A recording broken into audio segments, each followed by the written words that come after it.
आजच्या गोष्टीचे नाव आहे गंगाराम आणि उंदीर.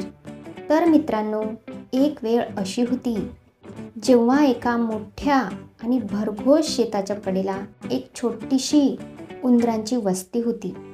त्या वस्तीचा राजा होता एक छोटासा चपळ उंदीर. तो खूपच हुशार आणि शूर होता.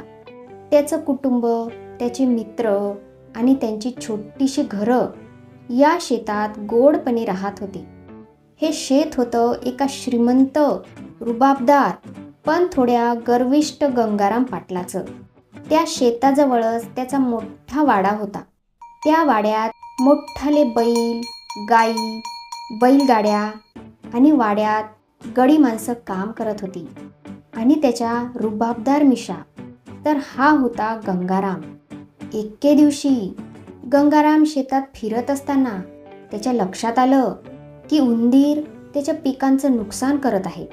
तेव्हा काय, गंगाराम भडकला आणि म्हणाला, हे उंदीर माझं पीक खाणार, आता यांना चांगलीच अद्दल घडवतो. दुसऱ्या दिवशी गंगारामने शेतातल्या सर्व उंदरांच्या बिळांमध्ये पाणी सोडलं. मातीने त्यांची घरं बुजवली. कितीतरी उंदीर मारले गेले, बरेच पळाले.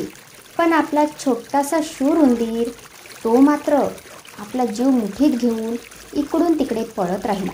रडत रडत त्यानं आपल्या उद्ध्वस्त घराकडे पाहिलं. त्याचे आई वडील, भावंड, मित्र कुठेच दिसत नव्हते. त्याच्या डोळ्यातून अश्रू आले आणि मनात संतापाची ज्वाला पेटली. हे गंगारामने चांगले केले नाही, आत्ता मी गंगारामला धडा शिकवल्याशिवाय राहणार नाही, असं ठरवून तो उंदीर एका संधीची वाट पाहू लागला. काही दिवसांनी संधी मिळाली. गंगाराम आणि त्याची गडी बैलगाडीत गवताच्या पेंढ्या नेत होती. आपला उंदीर टुनटुन उड्या मारीत गाडीत चढला आणि गंगारामच्या वाड्यापर्यंत पोहोचला. वाडा पाहून उंदीर थक्क झाला. बाप्पा, गंगारामचं घर तर खूपच मोठं आहे, आता माझा मुक्काम इथेच. त्याने घरातल्या प्रत्येक खोलीत शिरून मज्जा करायला सुरुवात केली. तो स्वयंपाकघरातल्या डब्यात शिरला, गोडाधोडात मस्ती केली आणि गंगारामच्या खोलीतल्या पलंगाजवळील कपाटात तो लपला. आणि असेच एकदा त्याचं लक्ष गेलं भिंतीवर टांगलेल्या गंगारामच्या फोटोवर. फोटोमध्ये गंगाराम फेटा बांधून होता, मोठ्या मिशा ठेवून रुबाबात उभा होता. उंदीर म्हणाला, राम राम गंगारामजी बाप्पा, मिशा तर लई मोठ्या आहेत, पण लक्षात ठेवा, मी इथेच राहणार आणि तुमच्या मिशांचं मी काय करणार ते लवकरच कळेल तुम्हाला. त्या दिवशी संध्याकाळी गंगाराम घरी आला आणि मोठ्याने ओरडला, शेवंता, आज मला लई भूक लागली, चल वाढ की जेवण. शेवंता हसून म्हणाली, अहो, आधी हातपाय धुवा, तुमची रोजचीच घाई आहे. शेवंताने जेवण वाढले. दोघेही जेवली आणि गंगाराम जेवून आपल्या खोलीत झोपायला गेला.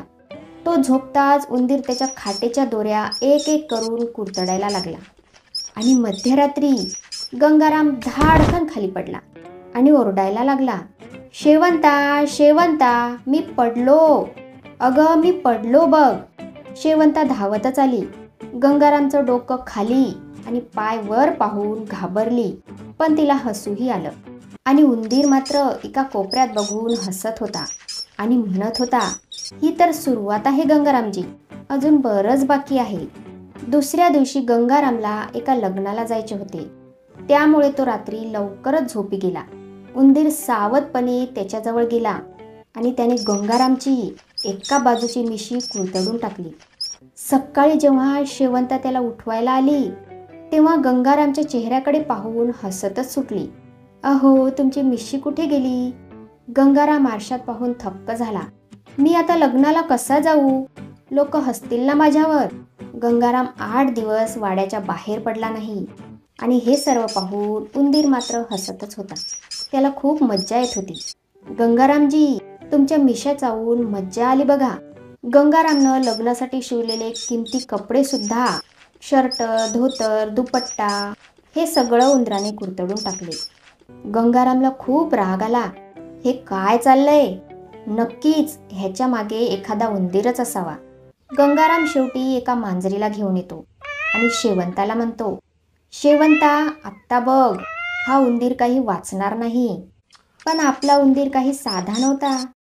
एक दिवस मांजर त्याच्या समोरच आली. तेव्हा उंदीर तिला म्हणाला, ए वाघाच्या मावशी, मला डोळे दाखवतेस? मांजर त्याच्यावर धाव घेते. उंदीर पळायला लागतो आणि मांजरही त्याच्या मागे पळते. पळता पळता मांजराच्या पायामुळे दुधाचं भांडं पडते आणि सर्व दूध खाली सांडून जाते. शेवंता रागावून मांजरीला काडीने झोडपते. त्यामुळे मांजर घरातून पळून जाते. आता उंदीर हसतो. काय गंगारामजी, तुमच्या वाड्यात आता माझाच दबदबा आहे. गंगारामला स्वतःची चूक समजली. उंदराला मारून नाही तर त्याला समजून घेऊन आपला फायदा होईल. तो शेवंता आणि गडी माणसांना सांगतो, आपण उंदरांवर अन्याय केला. आता त्यांचं घर आपण पुन्हा बांधून देऊया. गंगारामने शेताजवळ उंदरांसाठी एक छोटासा सुरक्षित कोपरा तयार केला. आत्ता तो उंदीर खुश आहे आणि त्याने गंगारामला माफ केले. तर मित्रांनो, ही गोष्ट आपल्याला काय शिकवते? कोणावरही अन्याय करू नये. संवाद आणि समजुतीनं वाद मिटवता येतो.